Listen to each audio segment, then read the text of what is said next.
Hello, welcome to Just the Dis. We talk about Blu-rays here.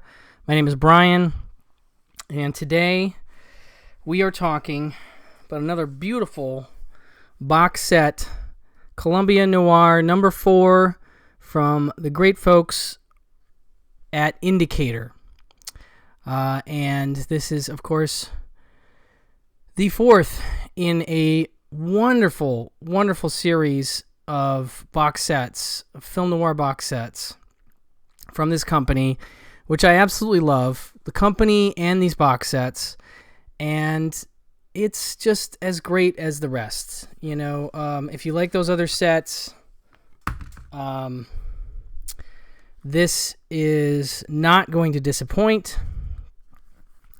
I'll just give you a look at what we've got here. 6 movies and a nice book, not a booklet by any means. It's a bound book. And I'll take everything out, and you can see the thickness of the actual box, and it's just beautiful. Lovely Kim Novak on the front. I'll get to that in a second. And all kinds of goodness and special features. This is, of course, is a Region B locked set. I just want to put that out there at the front of the video here. If you're not region free, this is a company that will make you want to be, because they are doing pretty much exclusively Region B locked material at this point, with a few exceptions. And these box sets are 100% worthwhile in terms of getting yourself going on the region-free train. Okay. Let's talk about some movies now, shall we? I'll do the booklet last. All right.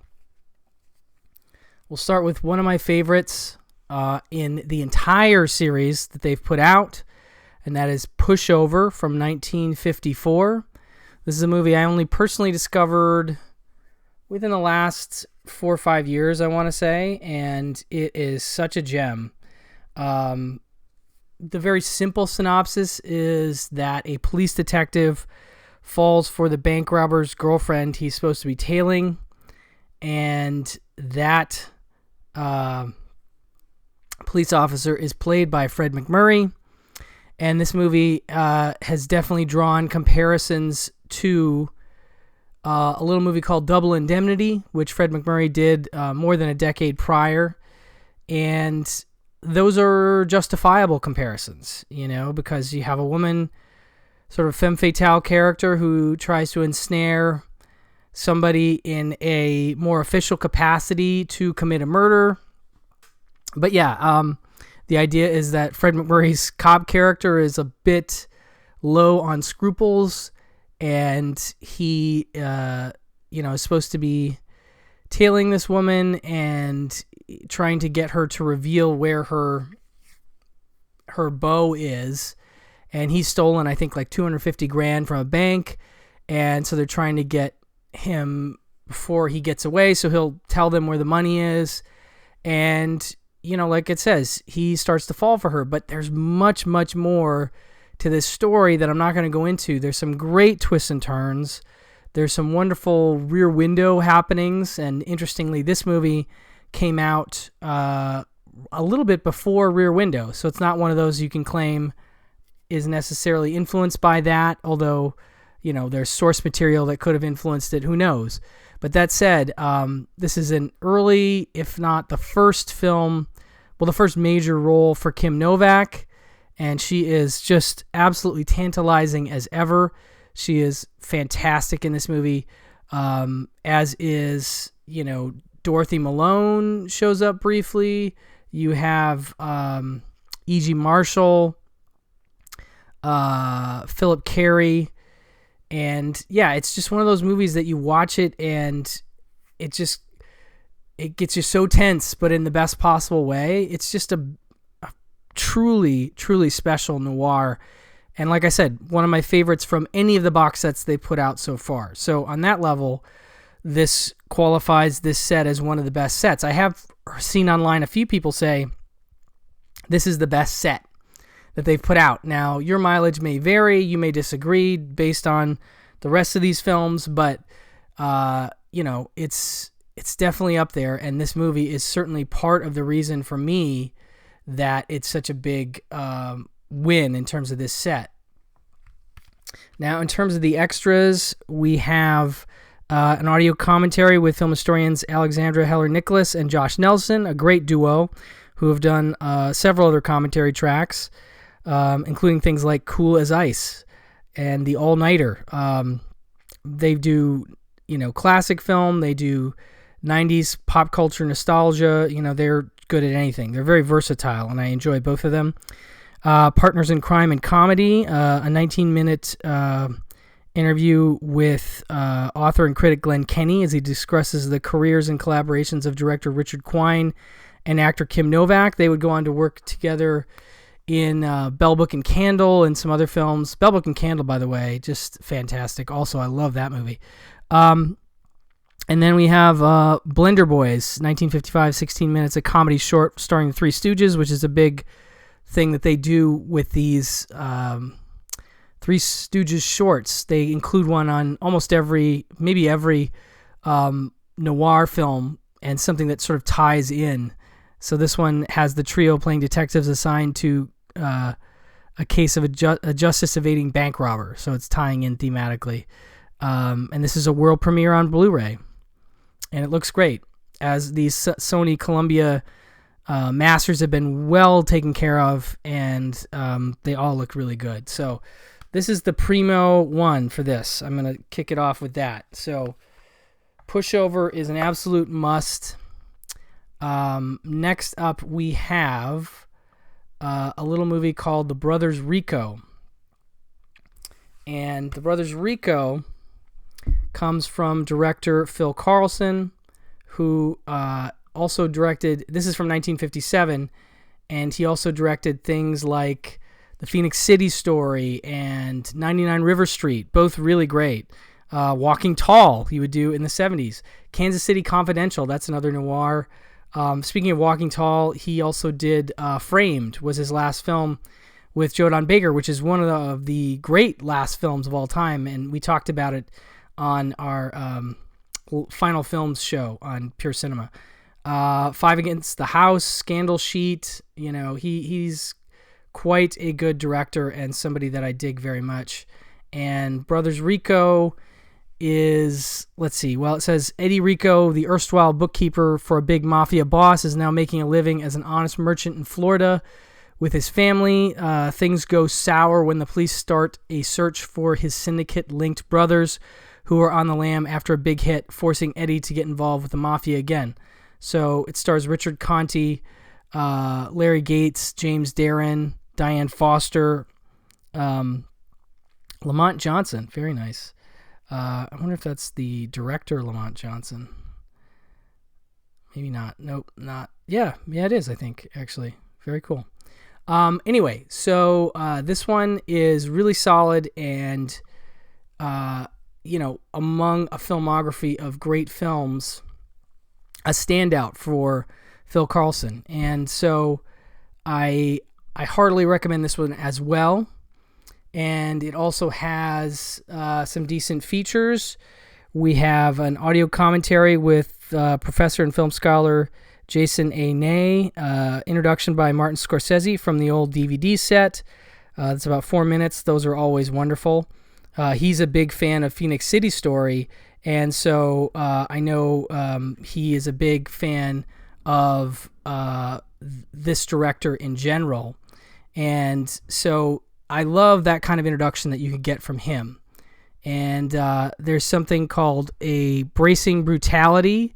Author and critic Nick Pinkerton considers the tough, no-nonsense cinema of director Phil Carlson. This is my kind of special feature for sure, because it includes Nick Pinkerton, who's one of my favorite movie commentators, and we've got him talking about one of my favorite filmmakers, of noir filmmakers.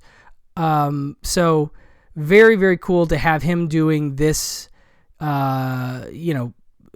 sort of retrospective featurette, 30 minutes. So that's a great feature in and of itself, to have on any disc.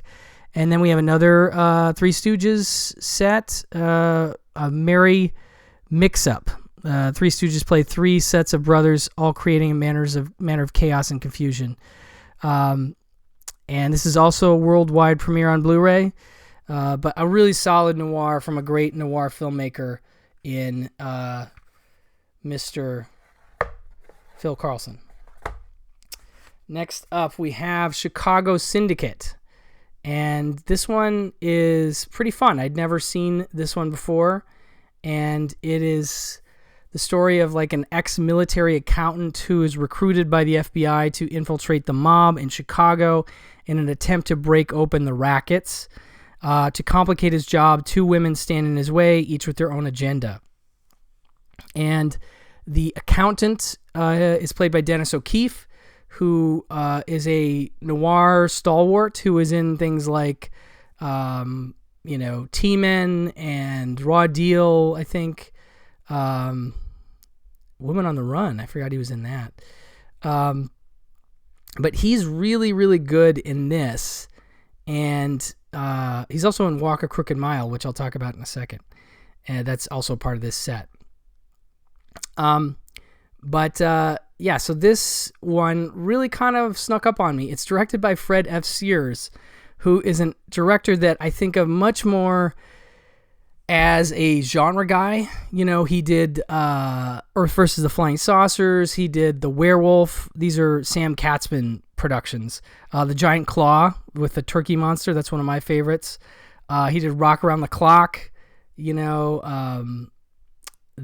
Night the World Exploded, Teenage Crime Wave. I mean, he's like much more of a low budget guy, but this was really pretty fun, I thought, for what it was. And part of that has to do with the script. I just thought the dialogue was pretty sharp, and Dennis O'Keefe is just never at a loss for a snarky comment, and I always kind of enjoy that kind of character, especially when he just doesn't care who he's going to irritate or annoy.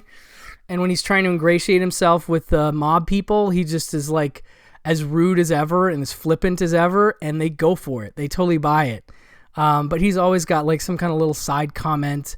It's kind of like Cary Grant in North by Northwest, but it's even snarkier than that, But so I really enjoyed this more than I expected to, and it due in no small part to Dennis O'Keefe's performance in that dialogue. Screenplay by Joseph Hoffman.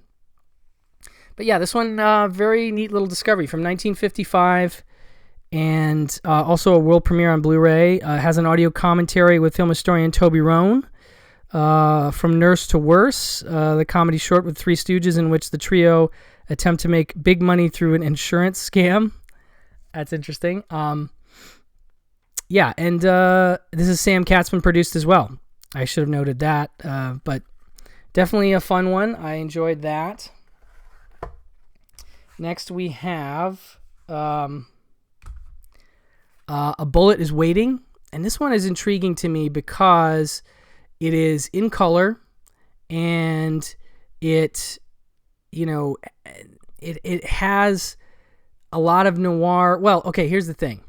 So at the beginning of the commentary track, it's Kim Newman and Barry Forshaw, who are great together. Newman is talking about how a lot of people erroneously remember this as a Western, and I can see why they do, because if you put aside the opening where we see like a modern plane crash, we see like the wheel from a plane wash up on the shore. It's actually a really well done opening sequence. This one's directed by John Farrow, who was Mia Farrow's dad, I think, and just a really great economical genre director. And so it opens, we see this, airplane wheel wash up on the beach. We see 2 men fighting. We notice that one is chained to the other, and one of them is a very, very young Rory Calhoun, and I want to say Stephen McNally is the other guy, and they're fighting, and Rory Calhoun knocks him out, uncuffs himself, and runs off into the hills along this coastline. and we immediately know kind of what's happening. You know, this guy's been captured and the plane crashed and he escaped. And so then he runs into Gene Simmons, who is, you know, sort of heading this little sheep farm. And it's her and her dad, but we don't see him immediately. So it's just her. And then she's sort of in this weird situation where she's dealing with, you know, Roy Calhoun, who is ostensibly a convict. We find out well, I won't say what he's done. You should see that for yourself. But we have to sort of believe that he does not want to go back to jail, and it's sort of a standoff between him and this other guy, and she's sort of caught in the middle, and she sees this guy who's supposed to be a criminal being kind of kinder than the other guy, and it's just this very conflicted situation for her, I think. But anyway, so it's full color, so it doesn't always make you think of noir. There are noir films that are full color, Leave Her to Heaven being probably the best example of that. But you know, what Kim Newman says is it's more of a modern melodrama with a noir character, and that's the Rory Calhoun character. And we see this sometimes in noirs. We have like an interloper character that comes upon some kind of community and then entangles himself in it, and that's sort of what's happening here.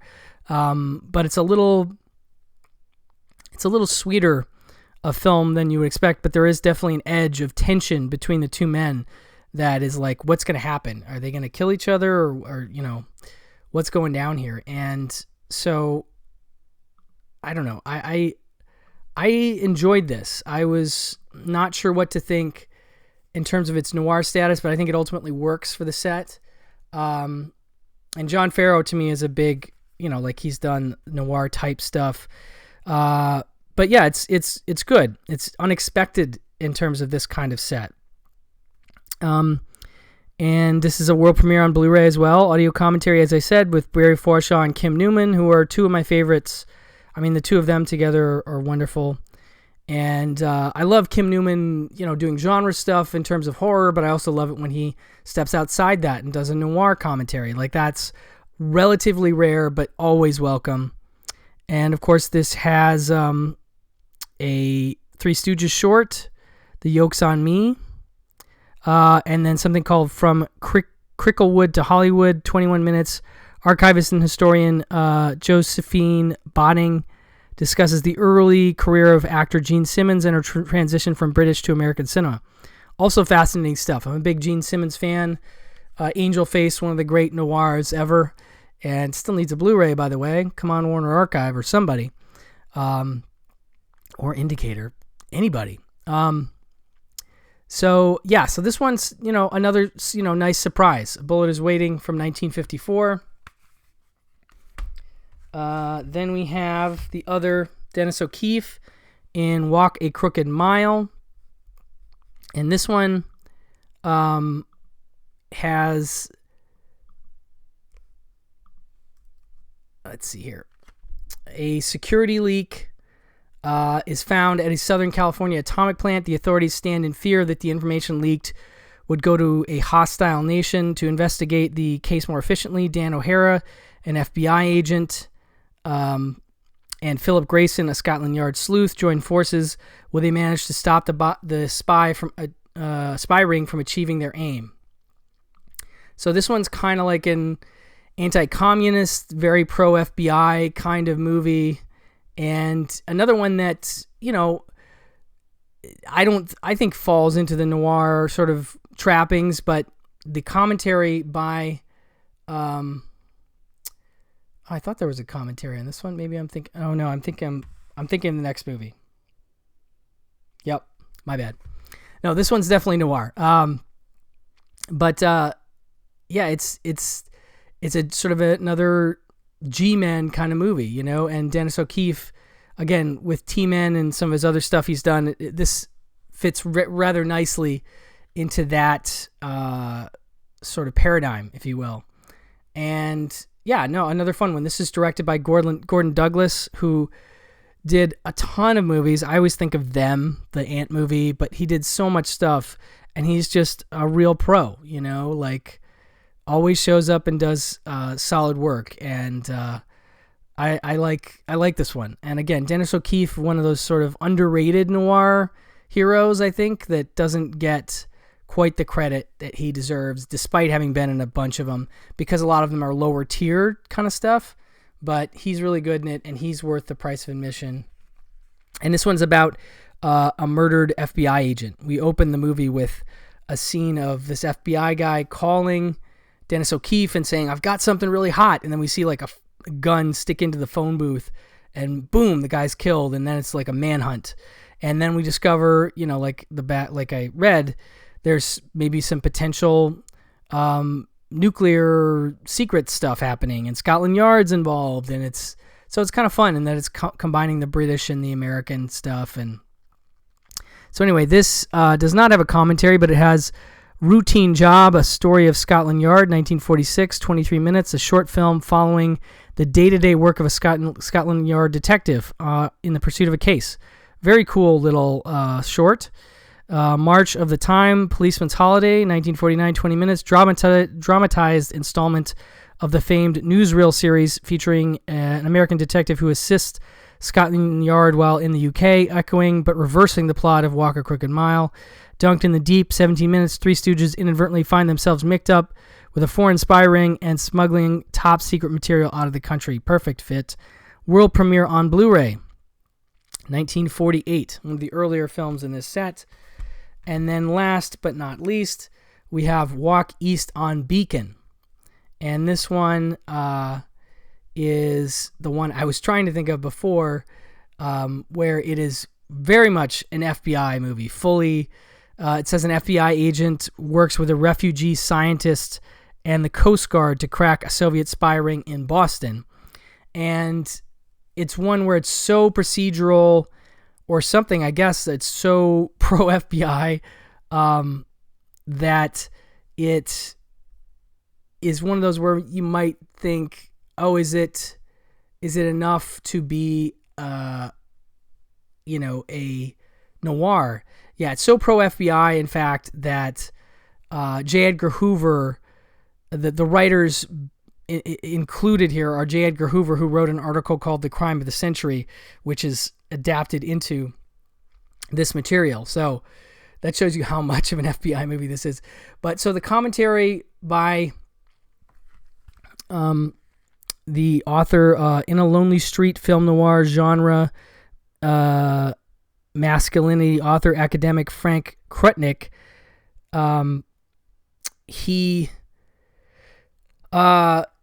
he talks, like, he spends the first 10 minutes of the commentary sort of explaining why he thinks this qualifies as noir.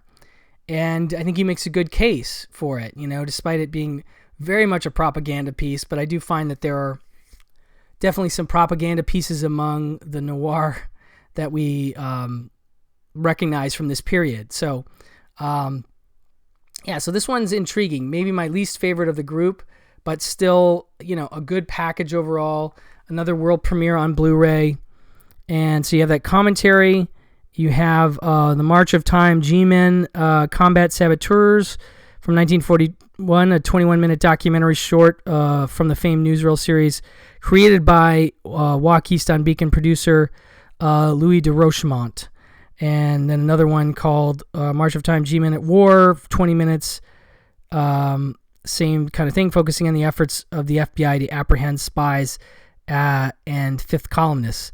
Commotion on the Ocean, 1956, 17 minutes. Three Stooges once again find themselves mixed up with a foreign spy ring and smuggling top secret material in this fake Shemp reversion of Dunked in the Deep. So kind of a remake of one of their former shorts that we just saw in another one.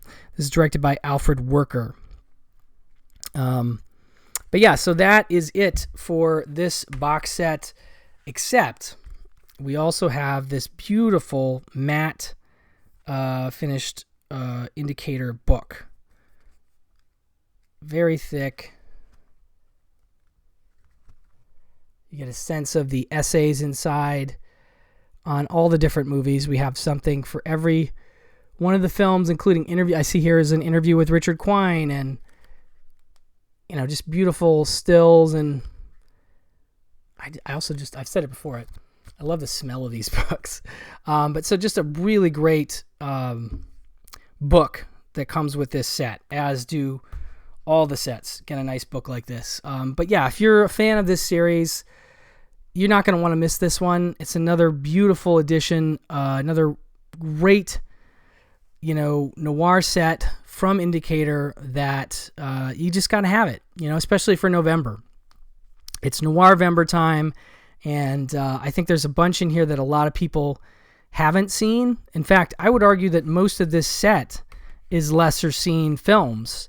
And Pushover, again, one of my favorite noirs of all time, and so that definitely helps jack this box set up, in my opinion. It's, you don't want to buy a box set for one movie, but I think if you do buy it for Pushover and watch these other 5 films, I guarantee there's going to be some enjoyment had if you're a noir fan. So definitely another winner from Indicator. I will leave a link to the powerhousefilms.co.uk website where you can order from them direct, and I think you should do so. So enjoy some noir, and I will talk to you soon. Bye-bye.